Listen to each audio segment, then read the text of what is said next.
오늘 저희들에게 주신 말씀은 열왕기상 17장 1절부터 16절 디셉사람 엘리야 같이 읽으시겠습니다. 시작.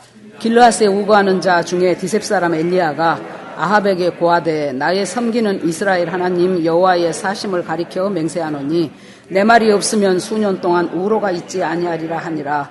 여호와의 말씀이 엘리야에게 임하여 가라사대 너는 여기서 떠나 동으로 가서 요단 앞 그리 시냇가에 숨고 그 시냇물을 마시라. 내가 까마귀들을 명하여 거기서 너를 먹이라 하리라.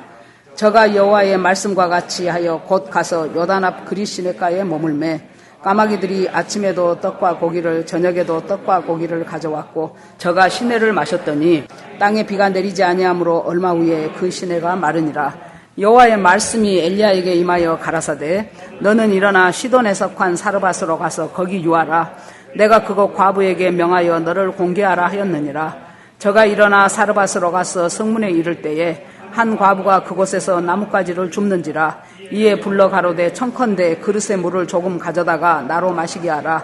저가 가지러 갈 때에 엘리야가 저를 불러 가로되 청컨대 내 손에 떡 한 조각을 내게로 가져오라. 저가 가로되 당신의 하나님 여호와의 사심을 가리켜 맹세하노니 나는 떡이 없고 다만 통에 가루 한 움큼과 병에 기름 조금뿐이라.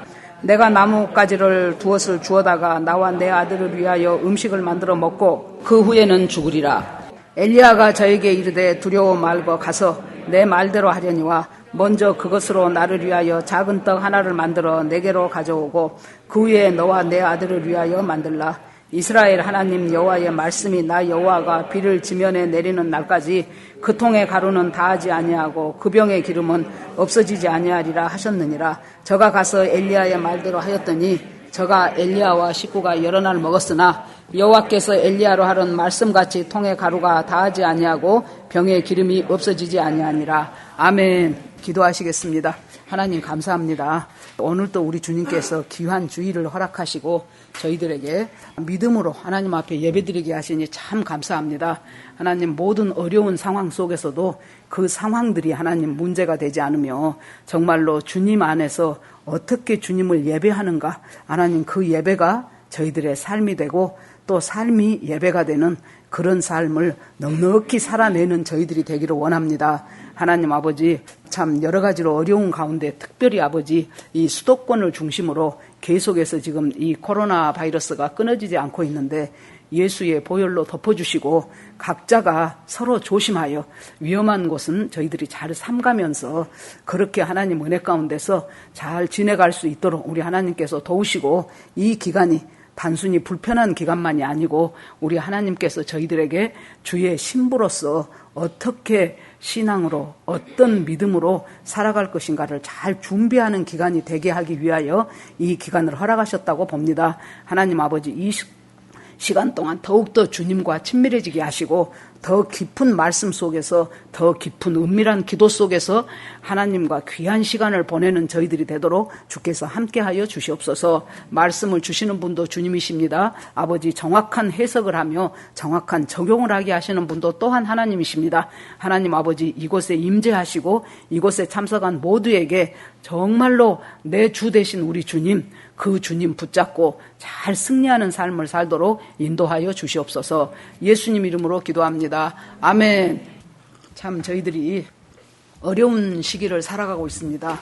한 5, 6월 되면은 이 코로나가 좀 진정되지 않을까 처음에는 그렇게 생각을 했는데 이것이 이제 점점 수그러지는 것 같다가 그때 이태원 게이바에서 그날이 게이들의 모이는 날이었답니다. 그렇게 해가지고 약 3,000명 정도의 게이들이 모이기 시작하면서 근데 이제 보도하기에는 게이란 말 쓰지도 않아요. 여러분 게이바에서 그랬단 말 뉴스에 들어보셨습니까? 일체 사용 안 하죠.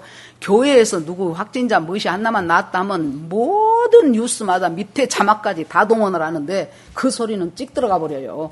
그런데 그때 그렇게 해가지고 지금 이렇게 지속적으로 지금 여기저기 군데군데 퍼지고 있는 것이거든요.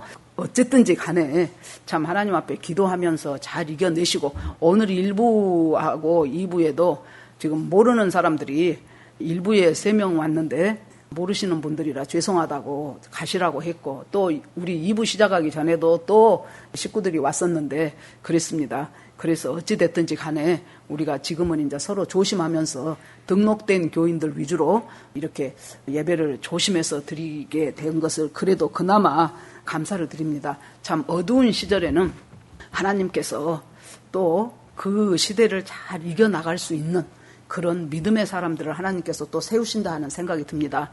어제 잠깐 다니엘 김 선교사의 그 짤막한 한 10분 정도 되는 설교를 들은 적이 있습니다. 거기에서 그 다니엘 선교사가 참 이 시대에 저 젊은 사람을 통해서 어떻게 저렇게 깊은 믿음을 갖게 하셨을까 하는 생각이 들어요. 그래서 참 하나님 은혜 가운데서 이 매일매일의 삶 속에 우리가 저 사람 참 인물도 멀쩡하고 믿음도 좋은데 뭐 결혼 안 하나 그렇게 생각했었잖아요. 그랬는데 정말로 자기가 결혼하고 싶은 여자가 있었다고 하더라고요. 그래서 하나님 앞에 하나님 저 자매 내 마음에 들고 결혼하고 싶습니다. 그러는데 거기서 제가 깨달은 것이 내가 이렇게 한번 마음을 정해버리잖아요. 그러면 모든 것이 그것에 맞아가는 것 같더래요. 아, 이걸 우리가 주의해야 되겠구나 싶더라고요. 어디서 우연히 만나면 우연히 만날 수 있는데도 야, 하나님의 뜻인가 보다.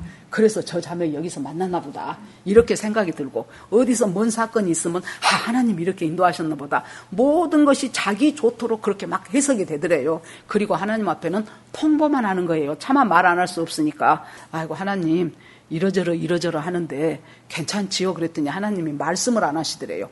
근데 어디서 자기가 이상하다고 느꼈냐 그러면은 설교를 하기 위해서 준비를 하는데 그전에는 하나님 앞에 물으면 하나님이 깨닫게 해주시고 뭔가 음성도 들려주시고 하는데 완전 막막한 먹밤같이 되는 거예요. 이상하다 생각을 하면서 하나님 왜 이렇습니까 하면서 깊은 기도하는 가운데 지금 이 자매하고의 어떤 문제가 있다는 것이 느껴지더래요. 그래서 하나님이 내려놓으시라고 하면 나 이거 다 내려놓겠습니다. 그 자매 안 만나도 됩니다. 근데 이제 속이 막 쓰리지요. 지금 한참 좋아 죽겠는데. 그런데 하나님 이혼아 합시다 그랬대.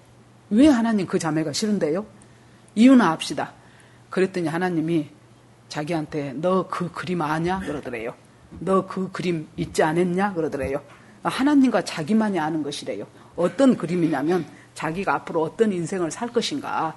그래서 지금 이렇게 자기가 오늘은 이곳 내일은 저곳 더울 때는 사우디아라비아 그런 데는 영상 55도까지 간대요.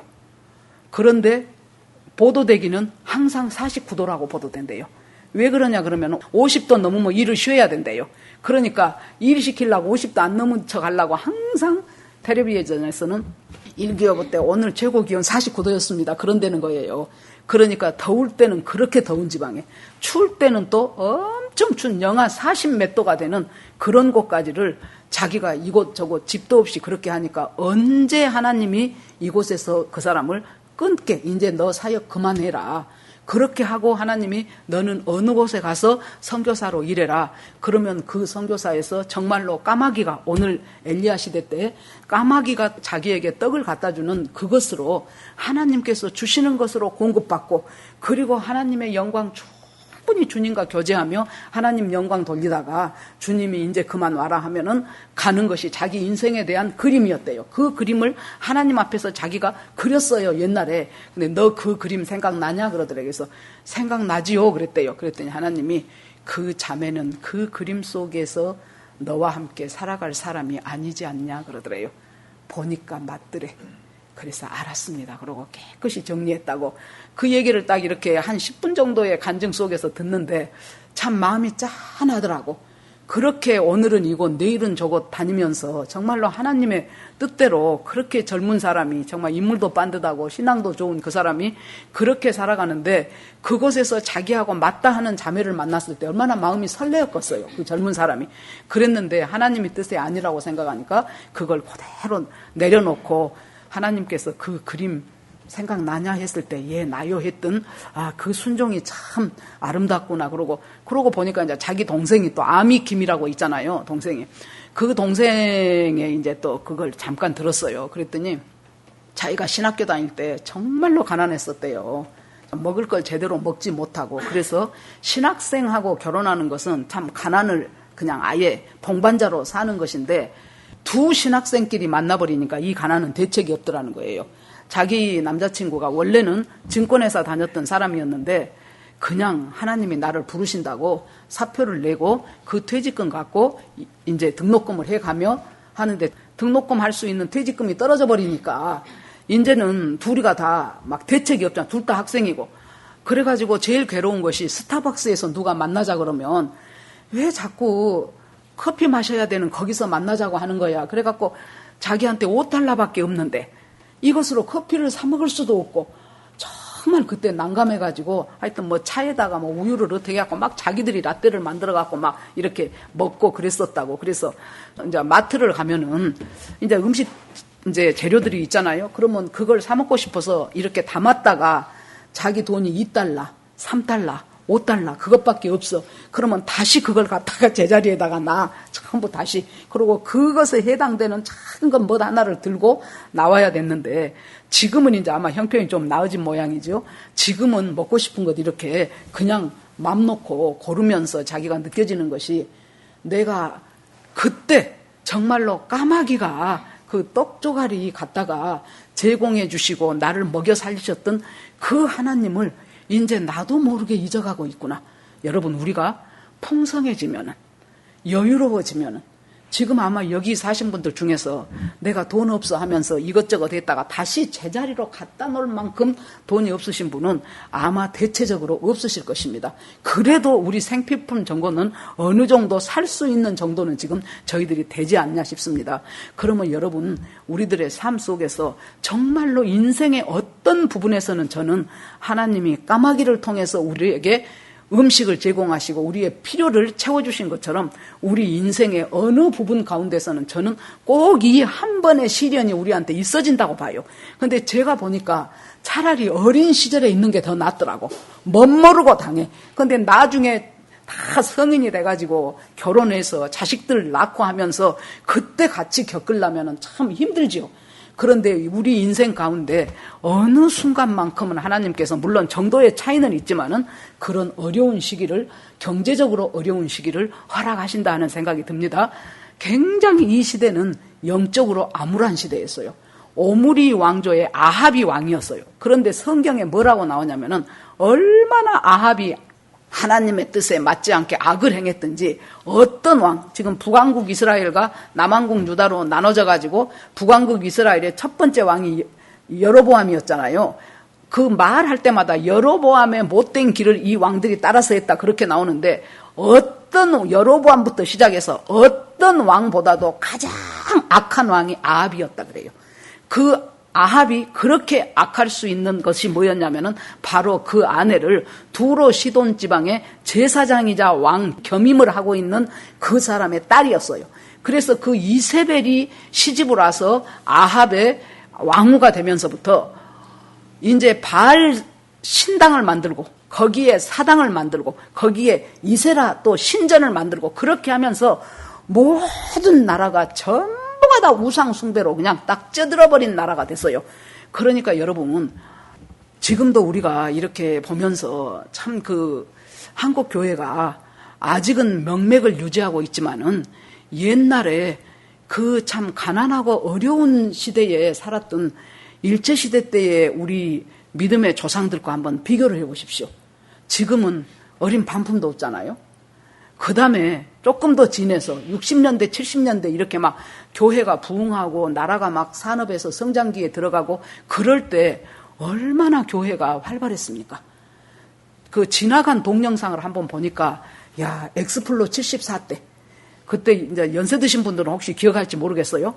엑스플로 74를 한다고 세상에 서울 시내 시청 앞에 엄청난 현수막에가 엑스플로 74 경축 시에서 붙여준 거예요. 경축 그렇게 해놓고 빌리그레암 목사님 오셨을 때 여의도 광장이죠. 그때는 그 광장에 몇십만 명 그렇게 모여갖고 모든 그냥 시 행정적으로 그 차량들 다 준비해주고 거기다 전화선 설치해주고 이렇게 기독교가 융숭한 대접을 받으면서 믿음 안에서 그때 그 참석한 사람들의 표정이 비록 사람들이 궁핍했을지 모르지만은 얼마나 얼굴에 생기가 있고, 야, 이 나라 앞으로 돼가겠네 하는 그 소망이 생겨지는 그런 분위기였어요.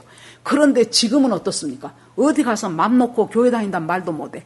어디 가서 맘 놓고, 아까 이미자 권사님이 오셨는데, 이제 어제 자기 딸들이랑 뭐 이렇게 가족들이랑 저녁을 어디 식당에 가서 한참 먹고 얘기하고 나면 뭐 거기서 주문한 시간, 기다리는 시간, 먹는 시간 하면 보통 1시간은 남아 걸리잖아요. 그래서 집에 와서 이야기하다가 아이고 이제 니들 가거라, 나 일찍 자고 내일 교회 가야 된다 그랬더니 아주 자기 딸이랑 그 옆에 누구랑 아주 기절초풍을 하면서 세상에 이럴 때 교회를 간다니 말이 되냐고 막 난리를 치더라는 거예요. 여태까 바글바글한 음식점 가가지고 1시간 넘게 밥 먹고 까불고 떠들고 입 다 벌리고 해놓고 계속해서 지금 교회 때문에 문제가 있다는 식으로 계속 뉴스 보도를 해요. 하고 그러면 사람들은 왜 저러냐, 교회 다니는 사람들은 왜 저러냐 막 그러면서 이제 계속 이제 이런 분위기가 그렇게 조성이 돼 갑니다. 여러분, 아무튼 이렇게 영적으로 어두운 시대는 하나님을 대적하는 시대예요. 하나님을 조롱하는 시대예요.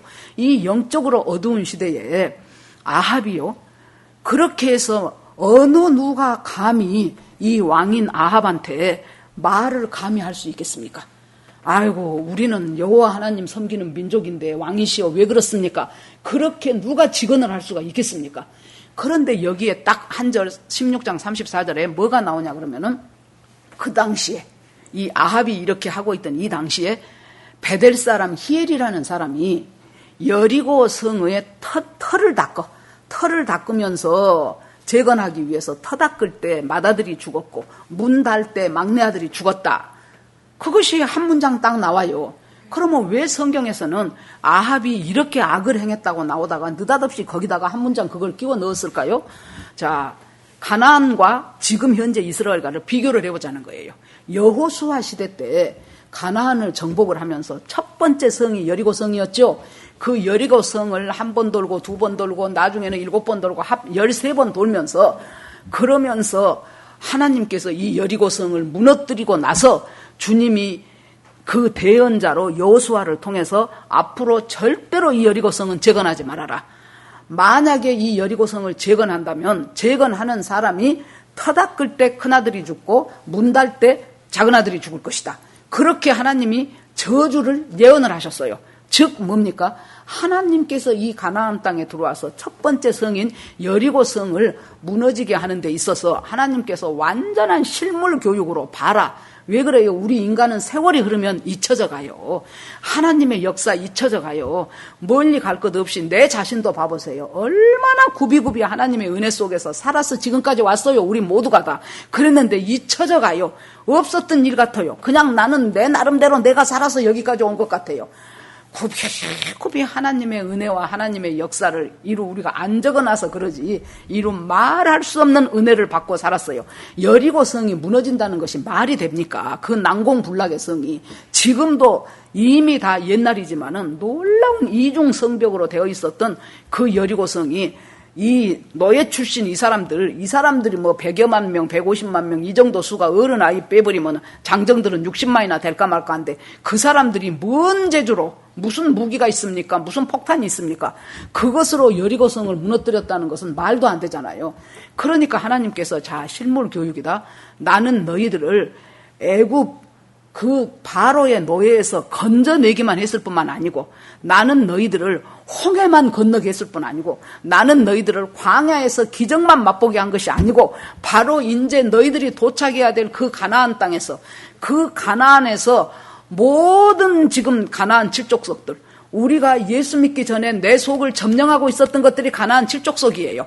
시기, 또 음란, 질투, 태만, 뭐 이루 말할 수도 없이 교만, 뭐 이런 것들이 전부 내 속에 있는 가나안 칠족속이에요. 그것들을 하나하나 주님이 무너지게 하시는데, 첫 번째 무너진 상징적인 사건이 여리고성 아니었어요? 그 여리고가 무너지는 거예요.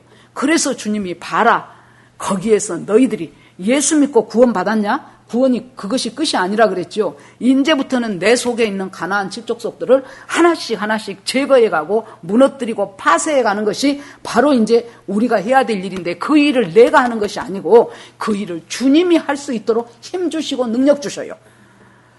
아까 어떤 분하고 잠깐 상담을 했는데 아무튼 좀 어려운 지경에 처했어요. 그래가지고 어떻게 회개를 해야 좋을 줄 모르겠다고. 그래서는 이제 저하고 이제 이런저런 얘기를 하면서 집사님 생각대로 잘 안 되죠. 그랬더니 안 된대. 그래서 제가 제 경험을 얘기를 했습니다. 나도 여러 사람을 상대하다 보니까 어쩔 때는 아이고 내가 아까 그 말은 안 했으면 좋을 걸. 또 어쩔 때는 그 말을 조금 부드럽게 돌려서 했으면 저 사람한테 상처가 안 됐을 텐데 이렇게 생각될 때가 참 많다. 그런데 내가 어느 날 사도행전 큐티를 하는데 그때 이제 모두가 모여서 오순절을 기다리면서 기도하고 있은 그때에 오순절에 성령이 강림하면서 사람들이 성령의 말하게 하심을 따라 방언으로 말하기 시작했다는 대목이 나오는데 그때 내가 그것이 나한테 적용이 됩니다. 아, 성령의 말하게 하심을 따라 주님. 그래서 그때 한동안 내가 아침마다 일어나면 제일 첫 번째 하는 말이 주님 오늘도 성령의 말하게 하심을 따라 내가 말하게 하소서. 그랬더니 정말로 내가 왜 그랬을까? 아이고 그 말을 내가 왜 그렇게밖에는 못했을까? 그런 것들이 횟수가 줄더라고요. 그 전에 10번 했다면 점점 5번, 3번 이런 식으로 지금도 물론 전혀 완전하지는 않아요. 그럼에도 불구하고 확실히 횟수가 줍디다. 그러고 나서 그 다음에는 거기서 끝나지 않고 성령이 느끼게 하심을 따라 느끼게 하소서. 성령이 생각하게 하심을 따라 생각하게 하소서. 이제 당신도 지금 이런 어려운 일이 있을 때 분명히 성령께서 당신한테 주시는 생각이 있을 것이다. 하나님, 제가 힘이 없어요. 제가 그걸 이길 수 있는 능도 없어요. 하나님, 저에게 그 힘을 주시고 그 능력을 주시고 성령의 도우심을 구합니다. 그걸 시시때때로 당신을 내리고 하나님 앞에 기도하십시오. 그것이 지금 이것을 우리가 이길 수 있는 길입니다. 하고 이제 아까 이제 얘기들을 했었거든요. 여러분, 이 어두운 시대에 분명히 주님께서는 우리한테 우리 지나간 인생 가운데 여리고성처럼 도저히 내가 무너뜨릴 수 없다고 내 힘으로 할 수 없다고 했던 일을 주님이 무너뜨려 오신 사건이 분명히 있다고요. 우리 인생 가운데. 그런데 지금 이 성경에서 이것을 해놓은 것이 뭐예요? 여호수아 때 똑같은 이스라엘 백성이에요. 똑같은 이스라엘 백성인데 여호수아가 가나안을 점령할 때 그때 이스라엘 백성은 어쨌냐는 거예요.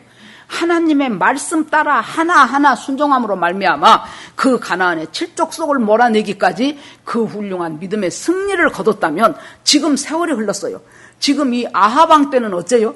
이 사람이 여리고성 나 건축할게요 할 때는 하나님이 분명히 그것 하면 이러이러하리라는 저주의 예언을 했음에도 불구하고 하나님의 말씀을 우습게 여기기 시작해요.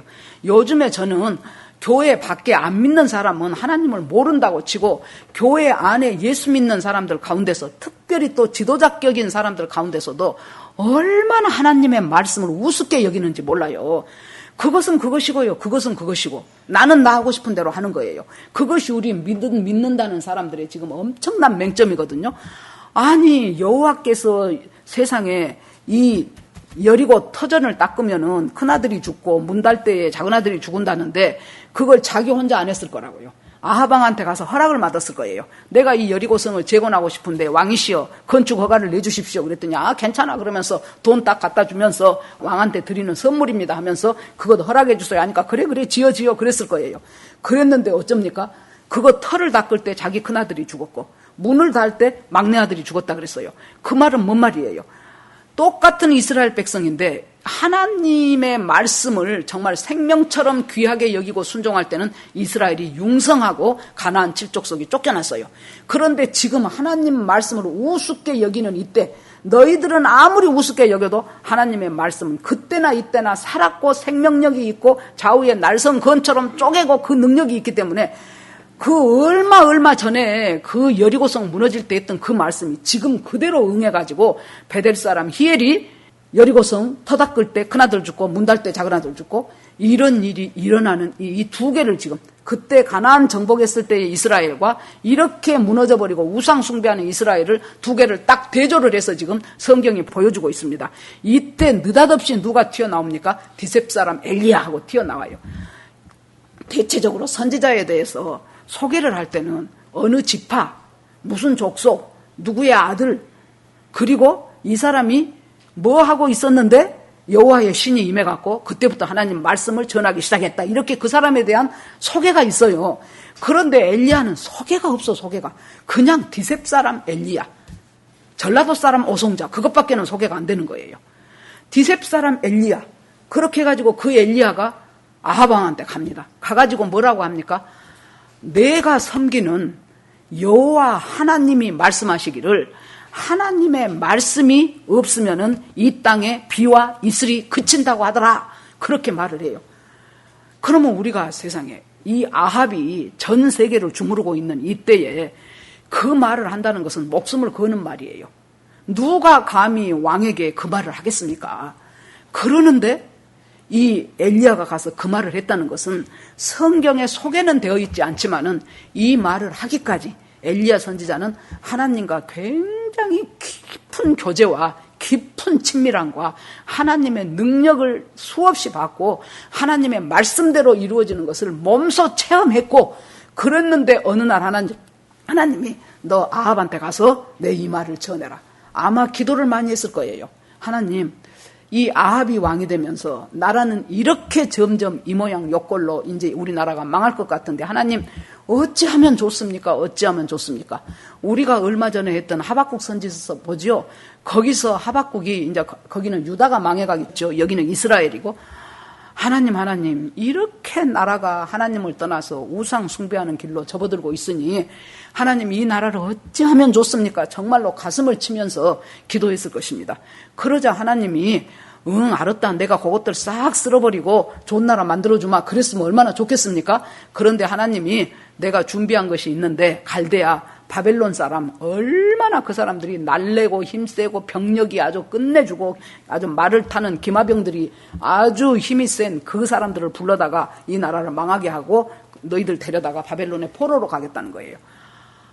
얼마나 기가 막힙니까? 하나님, 뭔가 하나님 앞에 기대를 갖고 하나님 앞에 기도를 했는데, 아니 이 나라를 다시 잘 세워준다고가 아니고 그렇게 험하고 그렇게 날래고 그렇게 강한 말 타고 와갖고 뭐 굶은 이리처럼 막 쳐들어와갖고 초토화시켜버릴 그 바벨론 군대를 데려다가 니들을 싹 그 나라를 무너뜨리고 니들을 다시 바벨론으로 포로로 잡아간다 그러니, 아니 하나님 막 가슴이 무너지지요. 하나님 이것이 뭔 일입니까? 어찌 이럴 수가 있습니까?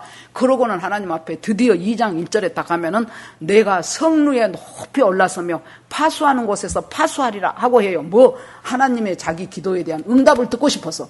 도대체 하나님 이것이 어떻게 된 것입니까? 하나님 그래서 어쩌려고 이러십니까? 하고 지금 하는 거예요. 성루는 뭐예요? 성의 제일 꼭대기요. 성 제일 꼭대기에서 뭐 보입니까? 전체적으로 조망을 하는 거예요. 우리가 신앙생활이요, 건전한 신앙생활이 뭔 줄 압니까? 전체적인 조망을 해야 돼요. 그리고 나서 세부적으로 내가 할 일이 무엇인가를 알아봐야 돼요. 이 두 가지가 같이 가야 돼요. 전체 조망을 하면서 알아서 하겠지 하고 느긋하게 살아서도 안 되고 맨 그날 내 일상에만 꽂혀갖고 이 전체적인 영적인 흐름이 어떻게 가는가는 전혀 관심이 없고, 이것도 아닙니다. 전체적으로 성루에 올라서 어디서 적들이 오는가, 지금 시세는 어쩐가, 지금의 이 분위기는 어떻게 흘러가고 있는가, 지금 군사들은 어디에 집결해 있는가, 그런 것들을 성 꼭대기에서 다 보는 거예요, 돌아가면서. 그리고 또 하나는 그것에만 그치는 것이 아니고 파수하는 곳에 이르러서 그랬어요.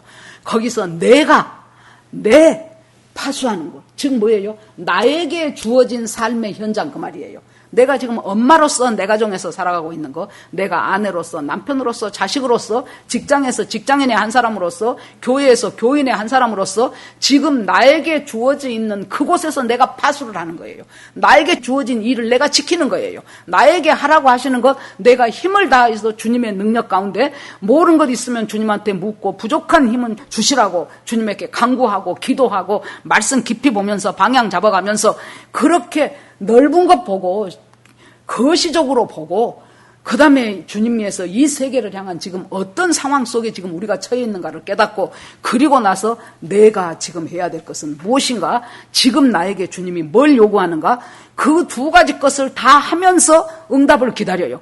여러분, 오늘 기도했다고 내일 하나님이 응답을 주셨을까요? 아니었을 것입니다.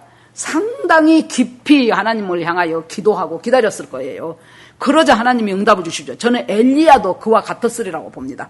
엘리야 선지자도 분명히 하나님 앞에, 하나님 지금 아합이 왕이 된 후로 나라가 이렇게 영적으로 완전히 엉망이 돼버렸습니다. 어둡게 돼버렸습니다. 어떻게 해야 좋을 줄 모르는 시대가 됐습니다. 하나님 어떻게 하면 좋겠습니까? 이 기도를 온 마음을 다해서 하다가 하나님의 마음과 딱 합해져 버려요. 딱 합해지면서 하나님께서 능력도 보여주시고 은사도 보여주시고 계시도 열어주시고 그렇게 하다가 주님께서 너 가서 이 말을 전해라. 그러니까 목숨 걸고 가는 것입니다. 그래서 결정적으로 이제 어떻게 승리하는가 하는 것은 18장에 그 바알 선지자 수백 명하고 엘리야하고 갈멜산에서 단판승을 벌리는 아주 읽을 때마다 신나는 그 18장이 나오죠.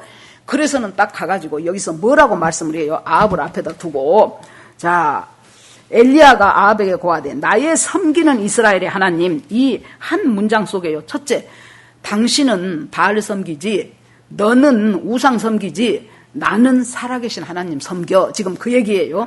나의 섬기는 이스라엘의 하나님 여호와의 사심을 가리켜 맹세하느니 너는 네가 섬기는 그 바알은 우상 아무것도 아니요. 그거 죽은 것이요. 그런데 나는 살아있는 여호와 하나님이야. 그 다음에 세 번째, 내 말이 있으면 그랬어요. 그 여호와는 나에게 말씀하신 하나님이요. 즉 하나님과 나 사이에 인격적인 교제가 있는 하나님이요. 그것이 참신이요. 그런데 네가 섬기는 그 바알 너한테 말해본 적 있어?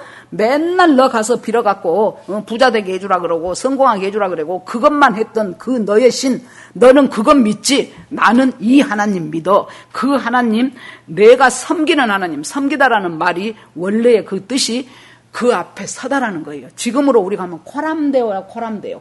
하나님 앞에서 서 있는 것처럼 우리가 사는 거예요. 하나님 저 하늘 위에 올려놓고 나는 마음대로 살고 나 필요할 때 잠깐 와봐요. 그 하나님이 아니고 내가 무슨 일을 하든지 24시간 동안 하나님을 의식하면서 하나님 앞에 서 있는 것처럼 나는 살아간다. 너는 어떠냐? 너는 너 바알 제사 때만 가서 난리치고 굳히고 그러고 오면 네 맘대로 살지. 나는 하나님 앞에 서서 하나님을 섬기는 사람이야. 그리고 그 하나님은 나에게 말씀하시는 분이야. 서로 인격적인 커뮤니케이션이 일어나고 있는 그 살아있는 하나님이야. 그 하나님이 말하기를 여호와의 말씀이 있기 전까지 이 땅에 비와 이슬이 다 그쳐버린다고 하더라. 그 당시 사회는 농경사회였어요. 그러지요. 비가 없으면은 농사를 못 지어요. 말라 죽어요. 기근이 확 온 땅을 덮칩니다. 기근이 오면 굶으니까 무엇이 생깁니까? 전염병이 만연해요. 한 번씩 여러분 북한의 상황 같은 것을 한번 봐보세요. 그 애들 보세요. 정말로 그냥 이거 뼈하고 가죽만 남아가지고 이 영양이 부족해서 나중에 우리가 통일이 된다 하더라도 이 사람들이요 북한 사람들 군대가 남자 군대 평균이 키가 160이 안 돼. 평균이. 물론 그중에 느닷없이 큰 사람도 하나씩 있긴 있더라고요. 그러지만은 영양은 얼마나 또 부족합니까? 그래서 이것이 어린 시절에 먹어야 될 때 제대로 못 먹으면은 그냥 몸집만 작은 것이 아니고 그 아이의 정신과 뇌와 인지 능력과 이런 데 문제가 생겨요. 그러기 때문에 이 먹어야 될 때 먹어줘야 되거든요. 그러는데 여기에서 살아계신 하나님, 그 살아계신 하나님, 나에게 말씀하신 하나님. 그런데 농사 짓는데 비가 안 와버려요. 이슬은 이 사람들한테 우리는 이슬이라 그러면은 그냥 어느 가을날 양희은이가 부르는 진주같이 영롱한 이슬 그것이 그 정도가 아니고 이 사람들은 건기와 우기로 나눠져 가지고 우기 때는 비가 계속 와요. 그러니까 상관이 없어. 건기 때가 상당히 길거든요. 이 건기에는 이슬을 하나님이 엄청나게 내려주는데 그 이슬이 단순히 발쓱 지내면은 신발 적시는 정도의 이슬이 아니고 줄줄줄줄 흘러내려서 그때 건기 때에 사람들이 식수도 하고 생활용수도 할 수 있을 만큼의 이슬이 내리는 거예요. 그 이슬 먹고 사는 거예요. 그런데 이것이고 저것이고 다 끊어버리겠다는 거예요. 즉 뭡니까? 하나님이 은혜를 끊어버리겠다는 거예요. 자, 아까 가나안 땅 때처럼 말씀 붙잡고 승리하면서 살 때는 우로가 그치지 않았어. 그때는 하나님이 이럴 때는 이 은혜 주시고 저럴 때는 저 은혜 주시고 하면서 은혜 속에서 풍성한 삶을 살게 했어요. 이 구약에 보면은 여러분 어떤 말이 많이 나옵니까? 너희들이 하나님의 명령대로 뜻대로 말씀대로 살면은 무화과 나무와 포도나무 아래서 안연히 거하리라. 그런 말이 참 많이 나오죠. 그러면은 뭔 그런가 보다 그랬더니 무화과 나무는 이스라엘의 상징이죠. 포도나무도 상징이죠. 감람나무도 상징이죠. 그래서 무화과 나무, 포도나무와 같은 그 나무 아래서, 즉 하나님의 은혜 가운데서 평안을 누리면서 살도록 하나님이 인도하시겠다는 거예요.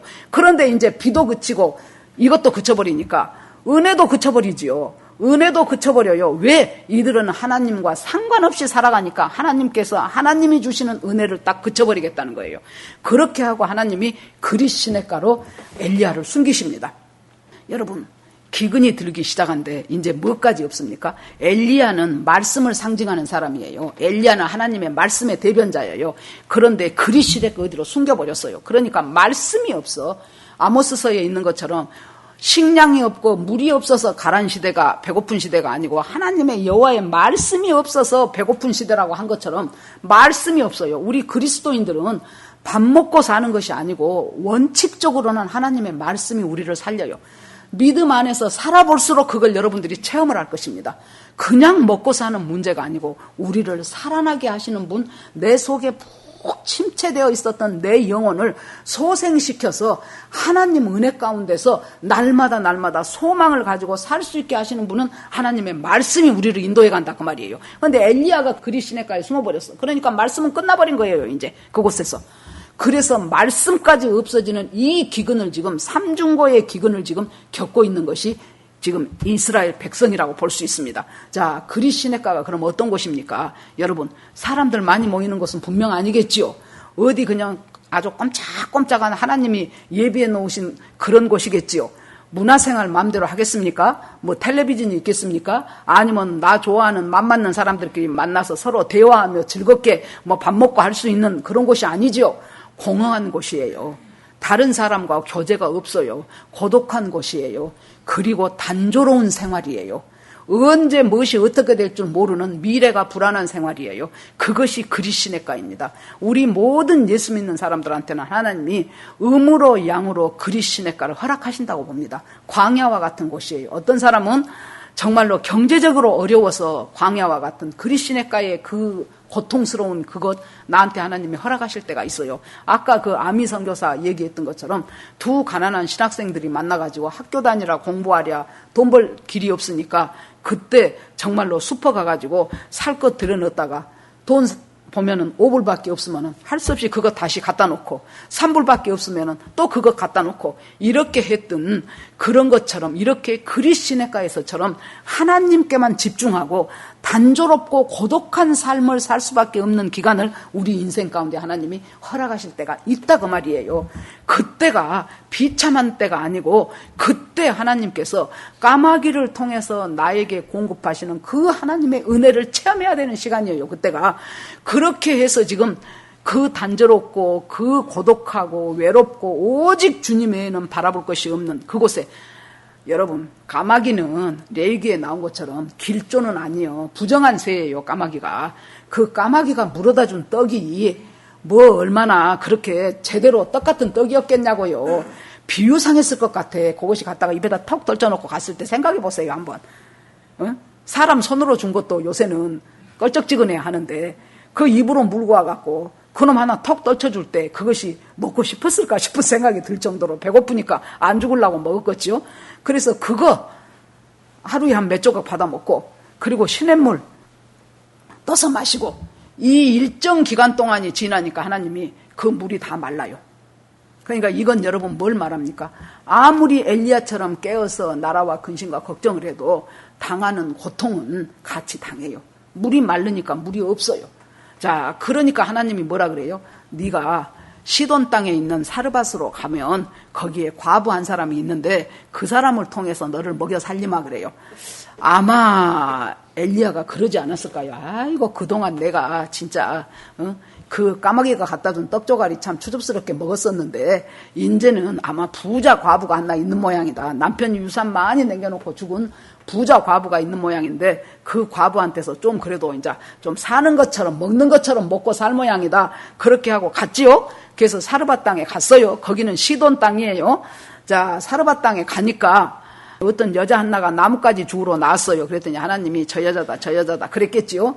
그래서 나 물 한 모금 주라 그랬더니 물 갖다 줘요. 그러니까 간 김에 떡도 한 조각 갖고 오너라 그랬더니 나는 떡은 없고 나한테 있는 것은 이제 밀가루 요만큼 하고 그것 부칠 기름 조금 하고 그것밖에는 없다.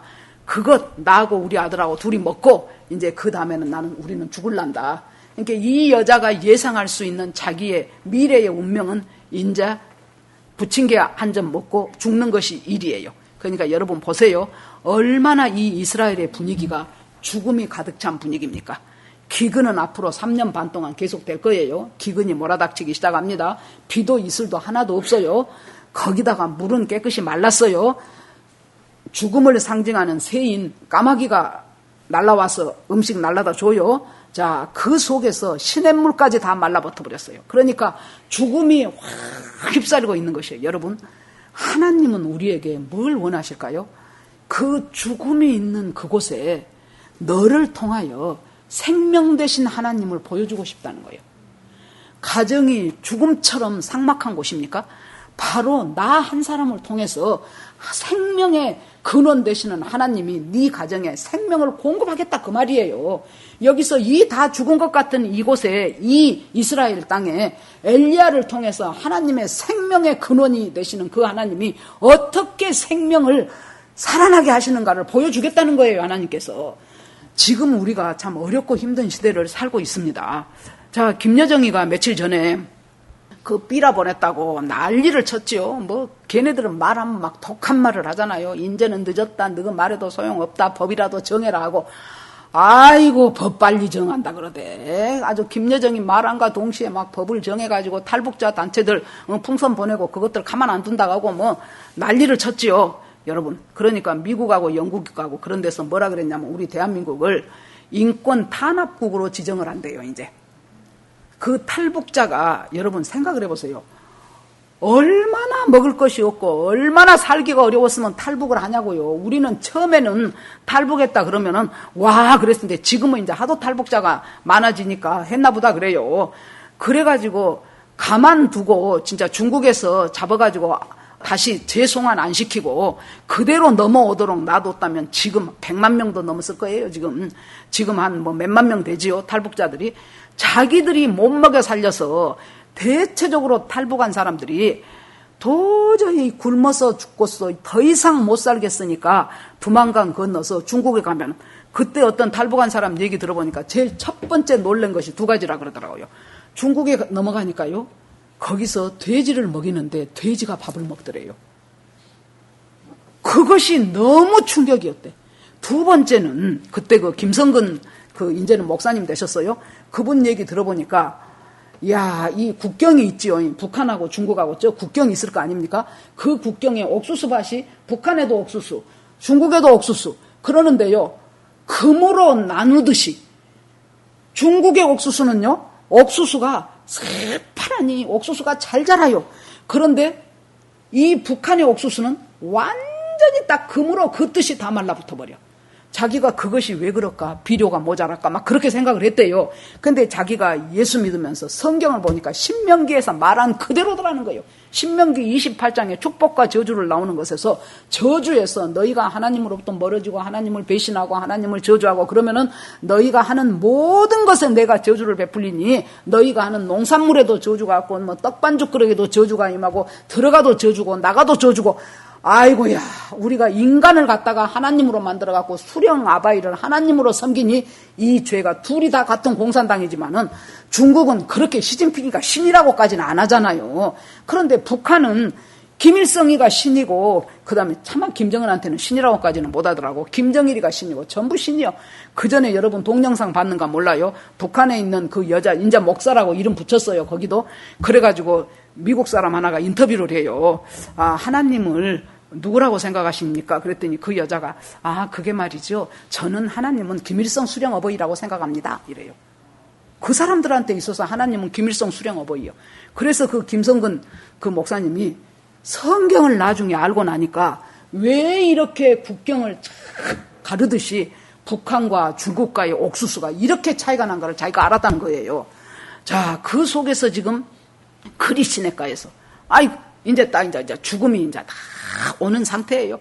그러니까 뭐라고 합니까?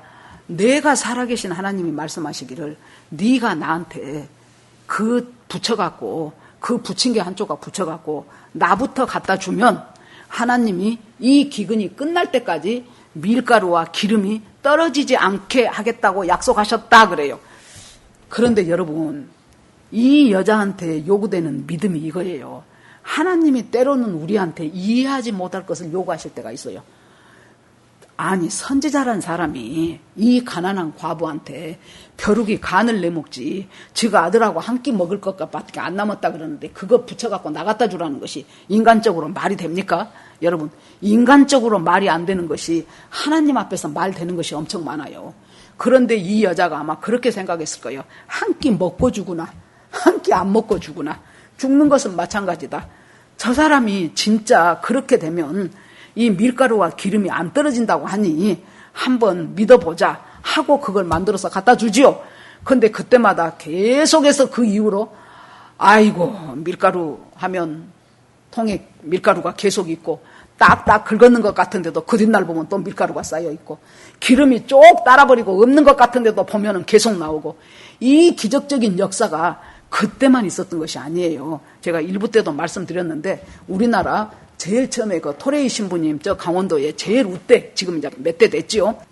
그분이 이제 미국식 영국식 사고방식으로 거기 가가지고 이 동네 사람들을 모아서 내가 잔치를 한번 하고 그 사람들하고 서로 이렇게 교제권을 가져야 되겠다 싶어가지고 15명을 초대를 했어요. 그래갖고 전부 이제 카드를 써가지고 이러저러 해서 예수원에서 식사 대접이 있으니 오시기 바랍니다. 그렇게 해갖고 이제 이장도 주고 뭐 이제 누구도 주고 했겠지요. 그래서 이제 됐어요. 이제 그날이 됐어요. 그래서 정말로 한 15인분 정도의 음식을 장만을 했어요. 그래서 이제 한국 사람은 이제 소고기 뭐 묵국 이런 거 좋아라 간다. 나 이제 국을 이제 한 15인, 넉넉해봐야 한 20인분 정도 끓였겠죠. 그런데 어쩌습니까? 우리나라 정서가 더군다나 시골 강원도 아니에요. 그래 놓으니까 이장이 오면서 자기만 온 것이 아니고 이장 마누라, 이장 아들, 이장 며느리, 이장 조카 한 10몇 명을 데리고 와버려. 그러면 그 다음에 또 이제 동네 이장 말고 뭐 있겠어요. 이제 또 먼 장 하나 불렀겠죠. 그러면 그 사람도 또 그렇게 하고 전부 150명이 와버렸어요. 15명 초대를 했는데 150명이 오면 그러니까 한국 정서와 그 정서하고 전혀 이제 이 사람 이해를 못하죠. 아이고, 하나님 어떡합니까? 국은 15인분밖에 안 되는데 하나님 어떻게 하면 좋을까요? 하고 이제 하나님 앞에 막 기도를 하니까 예수님이 뭐라 그래요? 국솥을 보지 말고 국을 퍼라 그러더래요. 국솥을 눈으로 보지 말고 계속 국을 풀라는 거예요. 150명분 국이 나온 거예요. 여러분, 불과 몇십 년 전에도 주님은 옛날 예적 엘리야 시대 때 살아계신 분이 여러분 지금 우리 한국에도 그대로 살아계신 영원한 말씀이에요. 주님은 그렇게 해서 그 국솥에 국을 150분을 다 대접을 했다는 거예요. 이 여자가 하고 나면 또 나오고 푸고 나면 또 나오고 기름 붓고 나면 또 기름이 나오고 그것이 얼마 정도 계속되었을지는 모르지만은 얼마나 은혜가 넘쳤겠습니까? 밀가루 풀 때마다 주여 하고 기름 따를 때마다 아이고 세상에 이스라엘의 하나님 여호와시여 당신은 참 신이십니다 그랬겠지요. 그러면 여러분 여기서 끝납니까? 이럴 때 그 다음에 오는 것이 있어요. 느닷없이 뒤통수 맞는 사건이 생겨요. 우리가 정말로 주님 할렐루야야 은혜야 그러는데 갑자기 생각지도 않는 일이 그냥 팍 터져버리는 거예요. 자기 가정에. 느닷없이 이 여자 아들이 죽어버렸어. 이 여자 아들이 죽지요. 그런데 이 여자가 얘가 썽썽하던 애가 갑자기 알고 머리 하고 딱 쓰러지더니 죽어버리네. 그러니까 이 여자가 무슨 생각이 나는 거예요. 이 죽음은 분명히 저 엘리야 저 사람과 관계가 있다는 생각이 드는 거예요. 저 사람이 오기 전에는 아무 일이 없었는데 내가 저 사람 덕분에 밀가루 먹고 하는 것은 좋았는데 뭔가 내 속에 숨겨진 죄가 드러나면서 여호와 하나님이 그 죄 때문에 나의 죄 때문에 내 아들을 죽음으로 모신 거 아닌가 하는 마음이 확 들면서 이제 원망을 하기 시작하는 거예요. 여러분 많은 사람들이 인생 살아가면서요 할렐루야 주님의 은혜입니다. 이것도 주님의 은혜입니다. 저것도 주님이 하셨습니다. 기쁩니다 하고 얼굴에 웃음꽃이 피다가 어느 날 뒤통수 맞는 사건이 하나 딱 생기면은 그때 10명 중에서 7, 8명은 하나님을 원망하고 자기 갈 길로 가버려요. 이걸 잘 넘겨야 돼요. 분명히 하나님은 뭔가 뜻이 있을 것이다. 그렇게 생각을 하셔야 돼요. 일단 무슨 뜻이 있었는가는 모르지만은 그렇게 생각을 하시고 엘리야 보고 뭐라 그래요? 어째서 당신이 우리 집에 와가지고 많고 많은 과부 다 놔두고 어째서 우리 집에 와가지고 나한테 우리 가정에 이런 일을 일으켜서 내 아들이 이렇게 죽게 만듭니까? 이건 분명히 당신하고 뭔 연관이 있는 것 같습니다. 그랬더니 엘리야가 있다가 그 아이를 나한테 달라 그래요. 그 아이가 엄마 품에 있다가 그 아이를 엘리야한테 줘요. 그러니까 엘리야가 그 아이를 갖고 어디로 갑니까? 자기가 있었던 다락으로 올라가요. 그 다락이 아마도 엘리야가 하나님과 기도하고 음성 듣고 말씀 듣고 하나님 체험하던 하나님이 임재하던 그 장소였을 거예요. 그리로 데리고 올라가요. 여러분, 우리가 지금까지 내가 품고 있어야 된다고 생각했던 내 보물 같은 것들이 있어요. 내 자식 내가 품어야 돼요. 내 재산 내가 품어야 돼요. 내 성공 내가 품어야 돼요. 내 인생의 앞날의 계획 내가 품어야 돼요. 그렇게 품고 있었던 것이 뒤통수 맞는 사건이 팍 생기면서 어떻게 되는 거예요? 아, 이것이 내 품에 있어야 될 것이 아니고 바로 하나님의 품으로 옮겨가야 되겠구나. 그걸 깨닫는 시간이에요. 우리 인생 가운데 이런 시간들이 있어요, 우리한테. 이걸 잘 넘기셔야 돼요. 내가 얼마나 그 문제 놓고 기도했는데 하나님 안 되게 하실 수가 있어요? 내가 얼마나 뭐 좀 이렇게 해달라고 했는데 다른 사람은 잘만 되더구만은 어째서 나한테는 이렇게 어려움이 안 끝납니까? 여기서 이렇게 원망하면은 그 시간이 점점 길어져. 하나님의 품에다가 딱 갖다 던져 놓는 거예요. 내 품 안에 있었던 내 자식을 하나님, 이제는 하나님 품으로 옮깁니다. 그러니까 엘리야가 그 시체를 딱 놓고 그 시체 위에 자기가 딱 엎집니다. 여러분, 엘리야는 보통 선지자가 아니죠. 그런데 이 엘리야가 구약의 율법에 시체를 만지기만 해도 부정해. 그런데 그 아이 위에 자기가 완전히 엎드러져. 뭘 의미합니까? 하나님으로부터 공급받은 그 하나님의 생명이 엘리야를 통해서 이 시체 속으로 스며 들어가는 거예요. 나인성 과부의 아들이 그 당시에 과부가 얼마나 불쌍합니까? 정말로 가난하고 정말로 무시받는 그 족속이었던 나인성 과부의 아들이 오직 아들 하나 보고 살아가는데 그 청년이 죽어버렸죠. 그래서 장례 관 내가다가 예수님 만나죠. 막 엄마가 울지요. 그러니까 예수님이 딱 관에다가 손을 대셔요. 관에다 손을 대는 것은 시체에다 손을 대는 거예요. 왜 됩니까? 하나님으로부터 공급되는 그 예수 그리스도가 가지고 있는 생명이 이 시체의 죽음을 넘어서 아이한테 확 밀려 들어가는 거예요. 여러분, 왜 하나님께서는 이 일을 하라 하셨을까요? 죽음이 있는 곳에는 주님은 생명을 주기를 원하셔요. 여러분, 엄청난 거 생각하지 마십시오. 내 가정에 죽음 같은 불화가 있습니까? 지금 내 개인, 내 심령 속에 뭔가 평안과 감사와 은혜가 넘치지 않고 계속해서 내 속에서 불안과 짜증과 신경질과 원망과 이런 것들이 있으면 이거 지금 죽음이에요. 이거 주님이 준 거 아니잖아요. 이 죽음의 주님은 뭘 주시기를 원하셔요? 생명 주기를 원하신다 그 말이에요. 그 생명을 지금 하나님께서 주고 싶으셔서 이 다 죽어버린 것 같은 이스라엘, 하나님으로부터 멀어져 가지고 기근은 들지요, 먼지는 풀풀 날리지요, 거기다가 물도 끊어지지요, 음식도 끊어지지요, 거기다가 영적으로는 완전히 우상 숭배하는 그 고장이지요. 이 속에서 하나님께서 하나님의 생명을 주고 싶어 하시는 것을 엘리야를 통해서 이 과부의 아들을 살리시면서 주님은 우리에게 말씀하고 있습니다. 그렇게 했더니 아이가 살아나는 거예요. 그래서 어미한테 다시 주지요. 보세요. 계속 하나님이 붙잡고 안 있어요. 어째요? 죽음을 한번 통과하면은 다시 어미한테 줘요. 우리가 놔두면은 내 것이 될 때가 참 많아요. 하나님, 이거 그냥 포기하겠습니다. 주님이 원치 않는 것이라면 나 포기하겠습니다. 그러고 지내놓고 보니까 언제 그 포기했던 것들이 다 나한테 돌아와 있을 때가 얼마나 많은 줄 압니까, 여러분? 자, 이제 하나님께서 우리에게 주시는 것이 네가 품 안에 품고 네가 간직하고 네가 기르고 네가 애정 붙들어주고 해야 된다고 생각되는 수많은 너의 성공과 너의 자녀와 너의 기업과 수많은 그런 것들 이제 하나님의 다락에다 올려놔라. 그리고 죽어가는 그곳에 여호와의 생명이 공급되는 네가 매개체가 되라는 거예요. 중개인이 되라는 거예요. 그래서 주님의 생명이 그곳으로 돌아갈 때 다시 살아나는 역사가 결정적으로 이스라엘 백성들이 18장에 다음 장에 들어가면은 갈멜산 전투하죠. 그렇게 해가지고 거기에서 불이 떨어지는 여호와의 신 제단불 다 훑어버리고 다 하죠. 그러니까 이스라엘 백성들이 전부가 다 거기서는 빠진 사람이 없어요. 믿음 좋고 안 좋고 한 사람이 없어요. 모두가 다 여호와 그는 실로 하나님이시로다. 여호와 그는 실로 하나님이시로다. 그것이 연속 2번 반복해서 나옵니다. 그리고 나서 거기에서 엘리야가 저 바알 선지자, 아세라 선지자들 전부 죽여라 했더니 그들이 가서 그들을 잡아갖고 전부 다 죽여버려요. 내가 여태껏 저것들한테 속았네. 저 가짜한테 속았네. 참신은 여호와시네. 주님께서 우리한테 공급해 주시는 것이 뭡니까? 참신은 여호와시다. 참 하나님은 여호와시다. 죽어있는 곳에 생명 주시기를 좋아하시는 무슨 여호와시다. 그러면 문제는 왜 내 가정에 생명이 안 오고 내 개인의 심령 속에 생명이 안 오는가? 내가 그것을 가로막고 있는 것들이 너무 많기 때문이다 그 말이에요.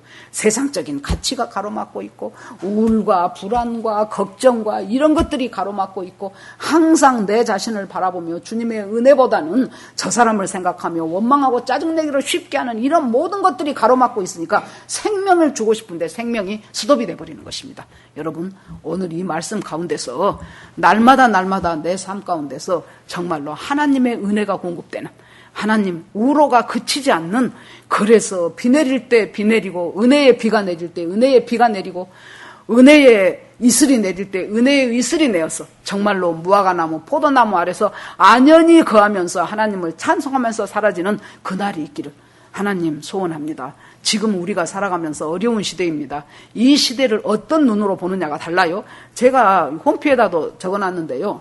어저께 이제 늦지막한 저녁쯤 돼가지고 좀 어저께는 좀 여러모로 제 마음이 조금 좀 불편했어요. 좀 마음도 답답하기도 하고 힘들기도 하고 그래서 그냥 집에 있을까 하다가 바람이라도 쏘이자 그러고 나가서 한들 사람들 없는 대로 이렇게 걸어가면서 한마디 두마디 기도를 하기 시작하면서 그랬더니 참 기도는 좋더라고요. 그 답답했던 그 마음들이 살살 풀어져 나가더라고요. 그래서 이제 잠깐 앉아서 또 주님 하면서 이제 하고 있는데 비가 올 것 같은 어제 새벽에 비 좀 왔잖아요. 비 올 것 같은 바람이 휘 불면서 습기가 느껴지는 바람이 불더라고요. 그랬더니 막 그 나무 잎에 막 바람 소리가 막 휘 들려요. 그래서 나 앉은 데서 이렇게 보니까 참 제가 이상한 것을 봤어요. 막 나무가 흔들리면서 그 바람이 막 슉슉슉 부는 것이 아카시아는 막 바람이 이렇게 흔들려요. 그런데 바로 그 옆에 있는 소나무는 이파리 하나도 안 까딱겨. 가만히 있는 거죠, 소나무는. 아카시아는 내가 그것을 신기해갖고 한동안을 바라봤어요. 엄마, 저럴 수도 있네. 같은 바람인데 이쪽이고 하나는 저기 있고 그랬으면 거리가 떨어져서나 그런다 그래요. 바로 내가 아카시아면 이것이 소나무예요. 그런데도 아카시아는 그렇게 흔들리는데 소나무는 이파리가 안 흔들려. 그걸 보면서 내가 2가지가 깨달아지더라고. 똑같은 사건인데도 이렇게 요동치는 사람이 있고 묵묵하니 그 바람을 막아내는 사람이 있구나. 또 2번째, 같은 사인을 준데도 재빠르게 반응하는 사람이 있고 아니면은 아무리 사인을 줘도 나하고는 상관없이 살아버리는 사람이 있구나. 이것이 하나님 영적으로 이렇게 해석이 되네요. 제가 그러면서 이제 다시 집으로 내려왔습니다. 지금 이 시대가 우리한테 주는 사인은 무엇일까요? 다 죽어버린 것 같은 이 막막한 죽음 같은 속에서 나에게 하나님께서 어떤 생명을 공급하고 싶어 하실까요? 내 가정에는 어떤 생명을, 내 개인에는 어떤 생명을, 내 자식들한테는 어떤 생명을 하나님이 공급하고 싶어 하시기를 원하시는가? 주님, 엘리야 같은 사람이 되게 하소서. 하나님, 주님의 공급차가 되게 하소서. 주님께 생명으로 나아가는 하나님, 그 정말로 터널이 되게 하소서. 하나님, 그렇게 살기 위해서 저에게 능력과 은혜로 채워주시기를 간절히 원하나이다. 날마다 주님께 기도하면서 정말로 엘리야와 같은 저와 여러분이 되어야 이 어려운 시대를 살아갈 수 있습니다. 그렇게 되기를 주의 이름으로 축원합니다. 지금 오늘 이 말씀 보면서 주여 한번 부르고 기도하겠습니다. 하나님 아버지 은혜를 감사드립니다. 아버지 참 엘리야 같은 영성이 필요한 시대에 저희들이 살고 있습니다. 어영부영 살다가는 전부 다 아합의 그 무서운 세력 앞에 무릎을 꿇을 수밖에 없습니다. 하나님 아버지 엘리야처럼 주님과 깊은 교제가 있기를 원합니다. 주님을 체험하기 원합니다. 주님의 능력이 부어지기 원합니다. 말씀과 기도 속에서 주님을 날마다 더욱더 새로운 주님을 알아가기를 원합니다. 하나님 아버지 모든 것들이 주님의 은혜 가운데서 이루어짐을 알고 은혜가 끊기지 않고 이슬이 그치지 않도록 하나님 우리에게 새 힘으로 공급하여 주시옵소서. 그래서 하나님 아버지 승리하는 저희가 되며 우리뿐만이 아니고 다른 사람들까지도 모두 다 이기게 하여 주시옵소서. 모든 말씀 예수님 이름으로 기도합니다. 아멘.